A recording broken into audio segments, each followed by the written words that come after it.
Buenas tardes, bienvenidos nuevamente a su programa Ciencia en la Universidad. El día de hoy invitamos a la doctora en arquitectura Heidi Gómez Barranco. Ella es arquitecta por la Facultad de Arquitectura de 5 de Mayo de la Universidad Autónoma Benito Juárez de Oaxaca. Tiene una maestría en Administración en la Construcción del Instituto Tecnológico de la Construcción. También tiene un doctorado en Gestión del Patrimonio Cultural y Dimensiones Científicas de la Universidad de Jaén, España, y actualmente ella es profesora investigadora, profesora de tiempo completo de la Facultad de Arquitectura del 5 de Mayo. Tiene algunas distinciones también, como el perfil PRODEP ante la SEP.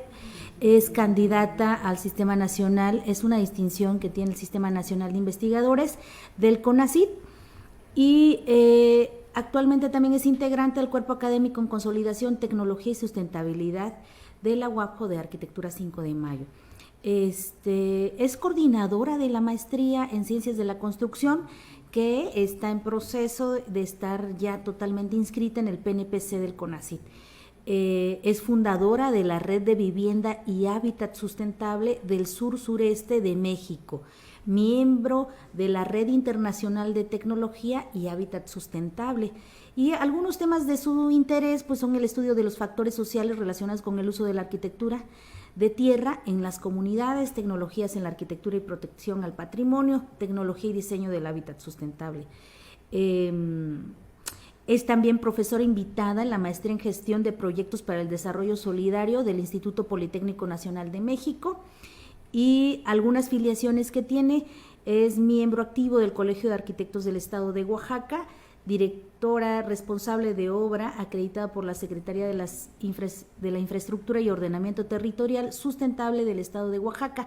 Como ya habíamos mencionado antes, esta es una especialidad que requiere ciertas acreditaciones o certificaciones para poder ejercer en el ámbito de la construcción, y esto es Infra lo que avala su acreditación. Pues doctora, nos gustaría que nos compartieras de qué se trata lo que haces en temas de investigación, en qué temas estás actualmente y cuáles han sido tus hallazgos respecto a la investigación. Claro que sí, muchas gracias por invitarme, doctora Gladys.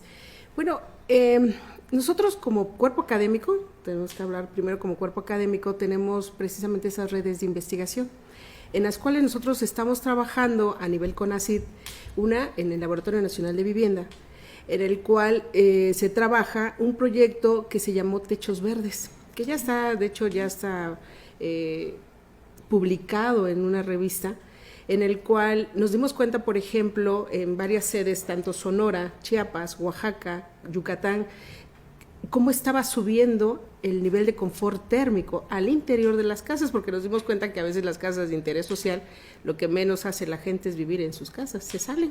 ¿Por qué? Porque las hicieron chiquitas. Entonces, ¿cómo podríamos nosotros contrarrestar ese impacto? Nos dimos a la tarea de hacer cubos y ver qué pasaba si nosotros poníamos techos verdes, qué pasaba si, o sea, muchas cuestiones, y empezamos a hacer las simulaciones. Ahí nos dimos cuenta que si nosotros ponemos a esos tipos de clima un techo, y ese techo bien hecho, porque le pusimos coco, bagazo de coco, le pusimos las mismas tierras, o sea, muchas cosas, muchos materiales para saber cuál sí y cuál mejoraría el impacto al interior térmico. Y nos dimos cuenta, por ejemplo, en Oaxaca, que con el simple hecho de un bagazo de coco podíamos bajar de una temperatura que llega a veces hasta en el interior a los 40 grados. Es demasiado, cuando el confort térmico tiene que estar a 22. Y entonces logramos bajarle, sí llegamos a los 29 grados, ya en un confort térmico, pero bajamos bastante. Entonces han sido muchos estudios que junto con nuestra red de vivienda se han logrado hacer, entre ellas la que ya te comentaba. Otros que ya son muy particulares en el cuerpo académico es, por ejemplo, el estudio y protección tanto de tierra como de piedra cantera. De tierra, porque nosotros tenemos mucha vivienda todavía aún, si no les llaman vernácula, porque ya hay mucha transfiguración, sí todavía de tierra, y que tenemos que conservarla porque todos los estudios que han hecho a nivel mundial, pues la tierra ha sido lo mejor, porque hace que simplemente el confort de lo que yo te hablaba, pues baja bastante. Entonces nos hicimos a la tarea con varios alumnos de buscar dónde estaban esas fuentes, cuántas casas en el centro, yo le llamo ya histérico de Oaxaca, porque la verdad ya no sabes si nos van a tomar, ya no sabes si nos van a dejar, porque también hay mucha inseguridad, ¿no? Pero nos dimos cuenta con los alumnos en dónde están esas casas de tierra y de piedra. Y entonces nos hicimos la caracterización de esa piedra. Por ejemplo, en piedra nos dimos cuenta, por ejemplo, cuántas casas hay todavía históricas a nivel de piedra cantera. De qué tipo de piedra, si era verde, amarilla, rojita, como la que tenemos. Y empezamos a caracterizarla, hacerla en mecánica de suelo, en mecánica de la piedra, en físico-química de la piedra. Y nos dimos cuenta que, por ejemplo, donde se extraía antes, que era, como se conoce, el lugar de las canteras o la ciudad de las canteras, pues era la mejor piedra, la verdad. Entonces, cuando empezamos a hacer la caracterización, la que nos dio el mejor rendimiento, pues era la que estaba en Mitla, porque la amarilla que nos están dando no está funcionando, porque es una piedra completamente ácida, que se llama dacita, y no funciona para la construcción. Esos fueron todos los estudios que hemos estado realizando y que ha sido un impacto también porque han sido las tesis de nuestros alumnos y también trabajos de nosotros en nuestras investigaciones, porque creo que una investigación no se puede hacer si no hay un apoyo multidisciplinario. Y ha sido bastante interesante trabajar en eso. Actualmente estamos en un estudio que se llama el rescate y conservación de la arquitectura como recurso sustentable para las edificaciones en el estado de Oaxaca. Estamos trabajando aquí con proyectos que nos ha invitado precisamente el Infonavit. El Infonavit ha hecho acuerdos con nosotros de colaboración para poder trabajar lo que es vivienda, pero no nada más la vivienda como se le conoce, como techitos y pequeñitos que a veces llegan a ser 64 metros cuadrados, sino que les demos lo que nosotros hacemos, proteger una arquitectura y sobre todo estudiarla, porque no puedes darle una vivienda igual para todos, cuando a veces sí, a veces las personas son bajitas, pero a veces son muy altas. Entonces no puedes ponerle igual como todos son parejos, no es cierto, no puedes hacerlo. Entonces nos hemos dado a la tarea precisamente hacer la investigación, que muchos de nuestros artículos se encuentran ya en el Infonavit. Ustedes entran a la página de Infonavit, ponen nuestro nombre o todo el cuerpo académico y ya van a bajar toda la información que ya tenemos adentro de ese organismo, ¿no?, descentralizado que tiene el Infonavit. Es nuestro trabajo que estamos realizando. Pero bueno, a mí me gustaría que nos pudieras ampliar un poco más la información respecto a esto que estabas mencionando de los techos verdes. ¿Te refieres a que construyeron un techo de concreto o un techo con estos materiales? Mira, por ejemplo, el cubo que nosotros hicimos fue un cubo que es completamente de los materiales que tenemos aquí, que son, por ejemplo, el tabique, que nosotros, casi todo el mundo usa el tabicón de cemento, y le pusimos los techos de cemento, que casi todo el mundo, que es el concreto, ¿no? Todo el mundo tiene eso. Entonces dijimos, bueno, ya están los techos. Lo que hicimos fue ponerle varios prototipos para mejorar un techo verde. Entonces, ¿cuál sí? Bueno, nos dimos a la tarea de ponerle, pues, como todo, ¿no?, un impermeabilizante, tierras, proteger todas las esquinas. ¿Y qué pasaba si le poníamos pasto? Entonces, ¿cómo se mide? Primero metimos jobos, que es un tipo de aparato que hace las mediciones de temperatura y humedad al interior de una edificación. Entonces, monitoreamos la edificación. ¿Qué pasaba? Ya nos dimos cuenta, ahí en ese momento, cuánto de temperatura, cuánto estaba bajando y a qué temperatura y qué día, y se hizo por un año. Todo ese trabajo se hizo por un año, para saber en qué momento o en qué mes bajaba esa temperatura. Después pusimos las tierras y después las mejoramos con en este caso Oaxaca me lo mejoró con coco. Entonces con las cáscaras de coco, y se hizo los vertidos. De hecho es un trabajo que también lo tiene el CIDIR, que realmente es un trabajo más del CIDIR, que lo hace el doctor Alavés. y él empezó a trabajar también, es lo que nosotros ya llevábamos, hacer la comparativa, y fue una tesis de uno de nuestros alumnos. Y sí, efectivamente bajaba mucho más. Y todavía nos dimos a la tarea de usar cámaras termográficas para saber qué temperatura estaba al interior, cuánta de humedad bajaba, porque aún así el agua tiende a tener humedades, porque por eso tenemos que impermeabilizar. Y resultó que si ponemos ciertas placas que tienen unos materiales ligeros, no humedecía tanto los techos y no tendríamos tantas humedades como nosotros creemos que a veces puede tener. ¿Y qué tan aceptado esto, además de la experimentación, se aplicó en algunas casas en concreto? Mira, el centro histórico no te lo permiten por algunas reglamentaciones que tiene Oaxaca, por eso yo te digo centro histórico, es ya casi histérica. Sí. Pero sí se está aplicando en Chiapas, porque como no es una ciudad histórica, no lo es, entonces sí lo están aplicándolo, y afortunadamente ahí en nuestra red pertenece un cuerpo académico que se llama COCOBI, los componentes y condicionantes del diseño. Ellos sí están aplicando mucho eso, hasta hicieron una tecnología específica para poder aplicar esos techos verdes, pero son estudios de muchas facultades, pero en unas casas sí puede ser aplicable, pero aquí en Oaxaca aplícalo y verás la multa que te meten, ¿no? Entonces no puedes hacerlo.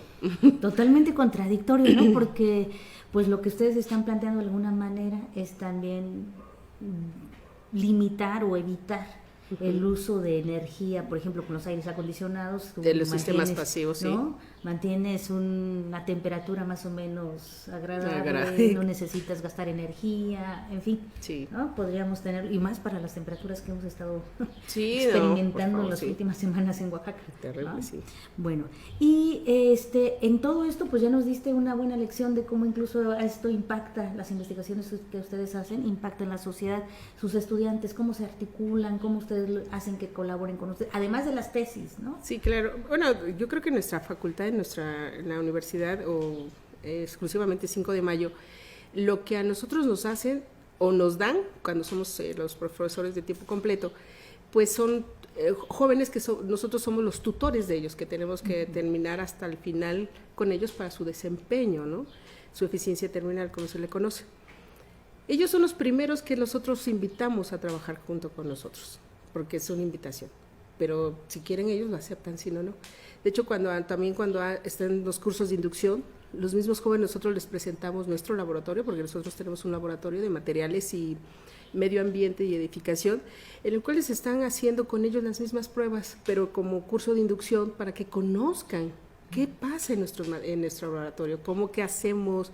Entonces todos los jóvenes como decían, es que yo quiero ingresar, sí, espérame, pero primero te pongo un joven que va avanzado, porque si tú usas una sierra, pues te puedes volar una mano, ¿no? Claro. Entonces, con mucho cuidado, van de semestres avanzados apoyándolos con los semestres bajos, pero son jóvenes que son muy dedicados. Y como la gran mayoría de estos jóvenes tenemos la fortuna que somos la primera escuela que tiene la tercera acreditación a nivel nacional, y eso nos hace que tengamos mucha movilidad con los jóvenes, demasiada movilidad, tenemos bastante movilidad. Ahorita, por ejemplo, está el programa Delfín y la de la academia, las becas de movilidad de la Academia de Ciencias. Entonces, nosotros, por ejemplo, le proponemos a compañeros de nuestras mismas redes para que puedan trabajar con ellos, y entonces los chicos ahí sí nos piden un promedio, que es mínimo es el 8.5, si no lo tienes, entonces los jóvenes están ahí muy metidos, como todas las escuelas, ¿no? Y siendo pública, pues uno sí son con mucho desempeño que lo quiere hacer, pero hay jóvenes que a veces no. Entonces los que no quieren, pues a nadie los puede obligar. Claro. Pero sí van muy metidos los chavos. Y regresando un poco también al tema que mencionabas, en que han trabajado cercanamente con el Infonavit. Sí. Cuando planteabas esto de que ustedes valoran el tema de que no se puede hacer construcciones de manera homogénea, no porque se puede, sí. Hay diferenciaciones en las familias, en la climas, simplemente. En los climas. ¿Esto cómo lo han tomado y ustedes cómo se los van planteando? De hecho, el Infonavit hace exactamente 9 años que hemos estado ya trabajando con ellos. En el Infonavit, cuando nosotros empezamos a plantearlo, porque hay un proceso que se llama certificación, que se lo da el Conocer. Yo trabajé para Infonavit muchos años precisamente en el Conocer, porque yo hacía las certificaciones de las empresas constructoras. Cuando nosotros nos dimos cuenta de que estaban haciendo como una monotonía de todas las viviendas, así como en serie, que se le llama en serie, yo les dije, ¿en serio? ¿En serio? ¿Cómo? Entonces nos dijeron, no, estamos mal, algo está mal. Entonces ellos ya desde la Ciudad de México hay un área que se llama sustentabilidad precisamente, que es es como un lugar donde tú puedes hacer estudios, pero de todo el país, de todo el país. Entonces nosotros empezamos primero con proyectos. De hecho ellos ingresaron con nuestros estudiantes, ingresaron al primero que se llamó Un Cuarto y Más. O sea, ya estaba la casa, lo que nosotros teníamos que hacer era un cuarto y más y hacer las propuestas. De hecho, por desgracia, mi facultad no ganó, pero sí quedamos en un lugar bastante bien. La que ganó fue Papaloapan, fue la Universidad de Papaloapan. Pero fue muy interesante porque ahí se dieron cuenta, por ejemplo, que ahí en el lugar de Tustepec, de esas valles, es muy alta la temperatura, demasiado alta, pues ya estamos a nivel casi bajo cero. Y Oaxaca, pues no lo tiene esas temperaturas. Yo creo que el que no estudió no se dieron cuenta que las temperaturas son las condicionantes primeras en el diseño. Tienes que primero conocer tu lugar y más ese análisis de los sitios, porque si no, ¿cómo le vas a dar una propuesta a las personas que en este caso son tus sujetos de estudio? Y hemos así estado participando con ellos en muchos artículos que nos han propuesto y en las pláticas que hemos tenido, porque nos han regalado un acervo, nuestra facultad tiene un acervo impresionante de todo lo que han escrito el Infonavit, de muchos investigadores, ya está en nuestra facultad, nos hicieron el favor de regalarnos una biblioteca muy bonita de su información de ellos, y también está en digital, como yo les había comentado. Eso nos ha dado pie a estar trabajando con ellos. Ahorita ya van a aventar el cuarto concurso y van a ingresar nuevamente jóvenes estudiantes de nuestra facultad para poder participar en esas propuestas que ya tenemos. De hecho, con el doctor Erwin ya se hizo una propuesta de vivienda que ganó a nivel estado, a nivel nacional se quedó en segundo lugar. Ya. Sí, pero entonces sí se está llevando a cabo esta propuesta diferente de vivienda que rompe con la homogeneización, que contemplan los climas. Sí, ya se están haciendo, se está llevando a cabo. Que tiene que ver con este programa, creo que es un programa, ¿no? Sí, son programas. Hábitat. Sí, ajá, de hecho está junto con el Hábitat de la ONU. Exacto, sí, que la ONU es quien ha estado impulsando mucho este tipo de viviendas diferentes y apropiadas para cada para la lugar, habitabilidad, ¿no?, de los espacios, sí. Bueno, y respecto a los estudiantes, ahorita que mencionabas entre los niveles, cómo se van acompañando, ¿no? Sí. De mayores grados a los que van ingresando. ¿Cuál es la respuesta que ustedes están observando? Y aunque ya lo comentabas, por ejemplo, para el nivel posgrado. ¿Cómo les está yendo con estos estudiantes de posgrado? Bueno, yo creo que como todos jóvenes y con todas sus historias de vida, pues ahí vamos, ¿no? Ahí vamos bastante bien porque están los jóvenes que, por ejemplo, nuestra maestría que es de reciente creación, una maestría en Ciencias de la Construcción, ha tenido buena aceptación con jóvenes porque, ya sabes, el PNPC te pide un promedio específico, exámenes específicos, el inglés que lo tienen porque la gran mayoría de nuestros estudios pues están hechos en inglés, no tanto en el español, y la lectura está en el inglés, entonces ellos sí les piden eso.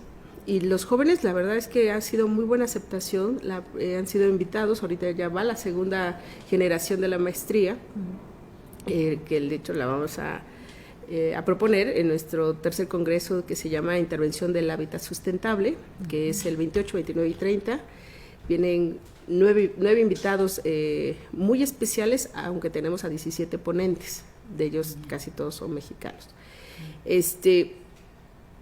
Con ellos ha sido bastante interesante porque están terminando la carrera, están trabajando, de hecho desde que están en octavos semestres ya están trabajando, terminan y quieren irse a una maestría, porque el detalle de una movilidad, de irse a trabajar con gente que ya tiene una experiencia muy bonita a nivel, por ejemplo, de España, que estamos trabajando con los españoles, con los de Texas, de Estados Unidos. Ellos están haciendo mucho trabajo y eso nos ha apoyado mucho para dejarlo ahorita escrito. Estamos intentando que todas esas tesis que están sacando, o van a salir más bien, tenga una aportación tanto a una sociedad, porque por ejemplo ahorita se está haciendo, hay una tesista que se llama Donna, Donita está haciendo un producto de la misma piedra, del polvo de la piedra, a la cal para mejorar lo que nosotros tenemos en las edificaciones históricas, que luego dice, ay, es que voy a ponerle cierto producto, y el resultado que cuando nosotros hacemos el análisis del producto, el producto sí te sirve, pero para un mes, no te sirve para los 5 o 6 años que dice. Entonces, lo que estamos haciendo es precisamente eso, ver que esa caracterización de que se va a hacer de la piedra vaya a funcionar en más tiempo, pero apenas se está llevando a cabo. Y son muchas más, son 8 tesis que van a salir de esto, de las 3 líneas que tenemos, que es conservación, que es materiales y que es urbanismo. Vaya, de repente pareciera que no vemos como alejado todo el tema de la construcción, pensamos en un lugar para vivir y todos los impactos que tiene, ¿no? En la calidad de vida misma, en cómo pues, los lugares de vivienda son normalmente donde aparentemente pasamos más tiempo. Se supone. Se supone, sí, en algunas ocasiones sí. Y claro, ustedes no han participado ahora con todo el proceso que recién vivió el Istmo de Tehuantepec y que están reconstruyendo. Mucho de las demandas de la población, estoy recordando ahora, era que pudieran recuperar los materiales que ellos están acostumbrados a usar, en función de lo que acabas de mencionar, el tema de las temperaturas, ¿no? ¿Ustedes han participado de alguna manera con el gobierno del estado o con las instituciones que están interviniendo? Mira, íbamos a trabajar con la Fundación Harper Luke, precisamente con una tesista. Por desgracia, nuestra tesista tuvo un pequeño problema que ya no logramos terminar. Pero en el CONACYT, en la red de vivienda, tenemos un proyecto que ya de hecho está financiado, que se llama Estrategias de Transferencias Tecnológicas Sismos Resistentes para la Vivienda Rural Mexicana, y exactamente en el litoral sur es una región de estudio.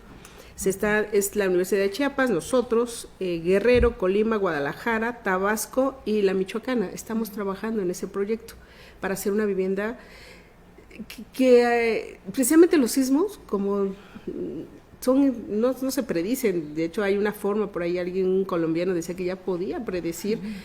Estamos leyendo el estudio, pero vamos a ver qué tanto nos puede ayudar a nosotros para poder hacer esa vivienda que nosotros estamos generando. Tenemos que acabar a finales de este año, para ver, todavía no te puedo hablar mucho de eso porque apenas lo estamos trabajando, pero sí ya tenemos un proyecto financiado por CONACYT para hacer ese estudio. Que tendrá un impacto, por ejemplo, en regiones como esta, sí, de carácter sísmico, que tienen ese riesgo, ¿no? Con ese problema, sí. En cuanto a la edificación, ¿te refieres al riesgo de que se les caiga o algo por el estilo? Pero eso lo van a ir combinando con esta sustentabilidad de la que tú manejas, tu especialidad además. Sí. Para el hábitat, porque todo el hábitat como tal, pues nosotros, por ejemplo, es exclusivamente Chiapas, por ejemplo, que tiene todo lo que está trabajando, los conductivímetros a nivel de edificaciones, las mismas características de materiales que puedan estar llevándose a cabo. Bueno, pues eso es lo que está haciendo Chiapas. Nosotros estamos haciendo el diseño y le estamos haciendo a nivel estructural para saber si va a funcionar Oaxaca, por ejemplo. Y no hemos escogido todavía a qué región nos vamos, si a la sierra o al istmo, porque realmente las sierras y el istmo sufrieron lo mismo. Aunque el impacto por el conocimiento del istmo, pues que el istmo tiene un poquito más problemas, ¿no? Pero también tiene las sierras. Entonces ahorita estamos viendo a dónde nos vamos. Nosotros dijimos para hacer el prototipo en cierta región, porque como yo te decía, no podemos tomar las regiones igual, porque no son homogéneas. No es igual. Claro.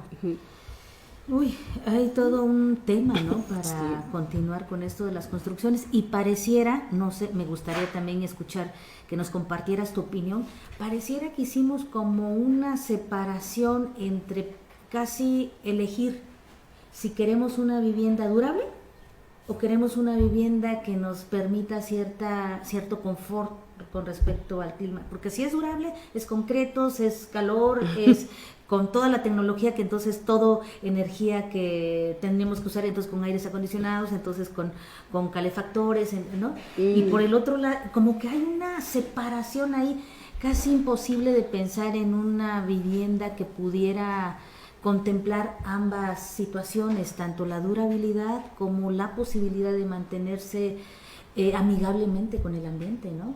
¿Cuál es tu opinión ahí? Pero es que te voy a decir algo que en el estudio, cuando estábamos haciendo el estudio, nos dimos cuenta que las transfiguraciones que se están haciendo en nuestra sociedad cumplía con un detalle simplemente del estatus social. Entre más tenga, mejor quiero, ¿no? O simplemente, o el hecho de la migración de las ciudades o inmigración de la gente que veía, por ejemplo, Estados Unidos y decía, es que yo quiero una casa igual de Estados Unidos y boom, las ponías aquí, ¿no? Entonces, permíteme, si cuando nuestros propios estados, si tú conoces la arquitectura vernácula de los lugares o la arquitectura propia de esas regiones, tienen un estudio perfectamente bien por su clima. Pero vienes y ves una casa muy bonita en Estados Unidos y la quieres poner aquí y en chiquito. Por favor, o sea, eso hace que, como nadie lo estudió, o sea, no lo estoy estudiando aquí, pero como yo tengo mucho dinero, o sea, mi estatus social, pues así la voy a poner. Entonces, ahí viene la copia de todo, cuando realmente son como un modernismo que quisieron realizarla, ¿no? Pero cuando yo lo veía y hacíamos los análisis, o hago los análisis con los jóvenes de esos lugares, decía, conozcamos la casa más antigua y vean cómo la ubicaron, por qué creen que la ubicaron. Y hacemos, por ejemplo, a mí en lo personal me gusta mucho las matemáticas que hace el doctor Víctor Fuentes Fraisenet, que es un VAT de diseño, y empezamos a explicar cómo es que en el VAT se empieza a nivel matemático a ver cómo se tienes que orientarla, qué tipo de abertura hacerla, qué es las estrategias de diseño. Les digo, mira, él matemáticamente está cumpliendo exactamente con lo que es la arquitectura antigua, y eso ya está comprobado. Sin embargo, nosotros queremos lo más plus ultra, pues yo le voy a poner un pasivo, ¿no? Cuando eso te está haciendo hasta daño, ¿no? O que quieren a veces hacer una abertura en donde está el sol y ponle una cortina porque necesitas tapar el sol. Bueno, son muchas cuestiones que a nivel del cumplimiento de un sujeto de estudio lo tienes que hacer a veces, ¿no? Y aunque le digas no, al fin y al cabo ellos se están pagando. Claro. ¿Y ustedes han hecho algunos estudios en comunidades específicas? Porque ahora estaba también recordando, espero mencionar bien el nombre, Ococuilco de Marcos Pérez. Recientemente tuvimos la oportunidad de estar ahí. Y bueno, un poblador de este lugar muy orgullosamente mostraba una de las viviendas que era casi la única que mantenía un techo con una especie, que era adobe, un techo de adobe. ¿Cuántos años? Tendría un siglo tal vez esa vivienda y estaba intacta. Ahora, el punto ahí que yo veía es, y lo que ellos comentaban, es que ya nadie lo sabe hacer. Ahora, claro que les está llamando la atención porque por los climas que mencionabas. Ahora resulta que todo el mundo está queriendo regresar ese tipo de techo en su vivienda porque el clima genera un clima bastante apropiado para ellos, es térmico, en época de frío o humedad se conserva, en época de calor no es tan caluroso. En fin, ¿ustedes se han acercado a estas localidades para investigar estas viviendas y qué materiales y empezar a estudiar cómo se construyeron? Sí, de hecho, la primera vez que nosotros nos fuimos como cuerpo académico, se trabajó en la Chatao. Exactamente, en esa ahí nosotros estuvimos trabajando y porque ahí pedían que fuera una de las comunidades que tuviera un impacto, ¿no? Resulta que nosotros nos dimos a la tarea de trabajar, se hizo precisamente el estudio de la transfiguración de la imagen urbana del lugar y ahí nos dimos cuenta que, yo te contaba, ¿no? De que resulta que todo el mundo quiere esto y ahí lo ponen. Entonces les hicimos un manualito sobre qué debían llevar su imagen urbana del lugar, porque es una imagen urbana, ¿no? Nos dimos cuenta también que tenían una de las haciendas más bonitas mineras y se trabajó, de hecho es el maestro Jorge Porras llevó ese estudio a cabo y la presenta también como una propuesta. Todavía en el museo de la localidad está la maqueta que hicieron sus alumnos de cómo cómo era esa hacienda antigua. Entonces nos hemos llevado, la verdad es que mucho trabajo, bastante trabajo. Realmente lo que nosotros hacemos más es el apoyo a las comunidades, porque llegan con nosotros, nos piden los proyectos y vamos y estamos protegiendo tanto las edificaciones históricas como las edificaciones que ahorita nosotros tenemos como vernáculas de esos lugares. Bueno, pues muchísimas gracias, doctora Heidi. Para ir cerrando y para cerrar más bien, si quieres emitir un comunicado, un mensaje para todos los que nos están viendo respecto a tu especialidad o lo que sea. Bueno, si algunos de ustedes quisieran trabajar con nosotros, entonces está abierto. No, de hecho nosotros nos encuentran en la Facultad de Arquitectura 5 de Mayo. Ahí hay muchas empresas que están trabajando con nosotros y ojalá asistan a nuestro congreso que se llama Intervención del Hábitat Sustentable 28, 29 y 30 de este mes. Pues yo creo que van a tener público en la medida que ya nos dejaste más entusiasmados con el tema. Les agradecemos que nos hayan acompañado y que nos veamos la próxima semana y que pasen buen día. Muchas gracias.